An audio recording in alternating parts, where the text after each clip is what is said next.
Hey there guys, we're taking a look at Forza Horizon 5 running on the AMD Ryzen 5 5500U with 16 gigabytes of RAM. Now I jumped into the game's built-in benchmark and was pretty much just messing around with settings to try to find what would be the most ideal gaming settings for this. Because the game does give you quite a few options for things to mess around with. You have a bunch of different presets, you go down to a very low preset, and you also have access to essentially fidelity effects CAS, which is not the same as super resolution. This is essentially the precursor to it, which is more of just a sharpening filter more than anything else. But you can use this to lower the render resolution just a tad bit to actually boost your performance, and as long as you keep it to the higher graphical settings for it, it really doesn't affect the visual quality too much. But after messing around with this over and over again, I really found that the most ideal settings are to set the game to 900p, set the CAS filter to the ultra quality, and set the graphics settings to the very low graphical preset.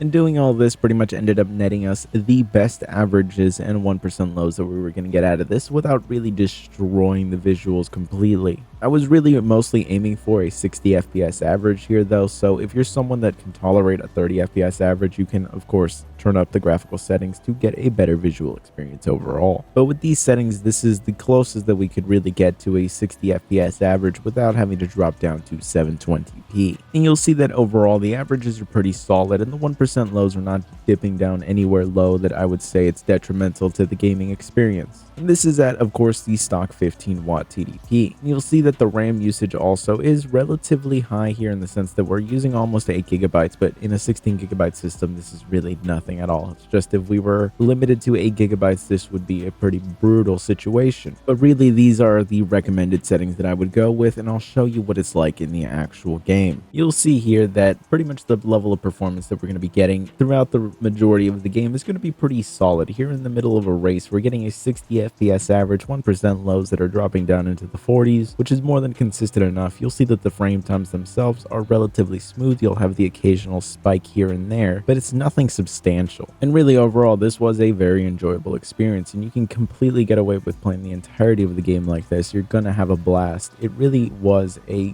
pretty enjoyable experience. And while driving around in the open world, we'll occasionally introduce moments of stutter just because things need to be loaded in. It was nothing that I ever felt was too detrimental to the overall experience of actually enjoying the game. But of course, we could potentially boost the level of performance that we're getting out of this by raising the TDP. If we set it to 25 watts, we might be able to squeeze out a little bit more performance here. Let me show you that right now. Really, I was a little surprised to see just how well the increase in performance actually ended up happening with the 25 watt TDP. The 1% lows were a lot closer to 50 now, and the averages were staying well above 60, getting into the 70 range. And you'll see that the frame times overall are just a lot smoother. The spikes that do happen are just a lot less high than they were before. It overall just leveled out the level of performance here, and I'm kind of surprised because we've seen in other games that setting the TDP to 25 watts really didn't net much of an increase in the overall gaming experience. But here you'll see that it actually does make a noticeable difference. And it's one of those things where the temperatures that we're reaching are high enough that I can understand you not wanting to do this. But if you have more than enough headroom for it, it is a nice increase in the overall gaming experience. So really it's up to you on whether or not it's worth it. But with that said, it is completely playable at both the 15 watt TDP and the 25 watt TDP. So you really shouldn't feel too bad if you can't set it to 25 watts. But if you can do that,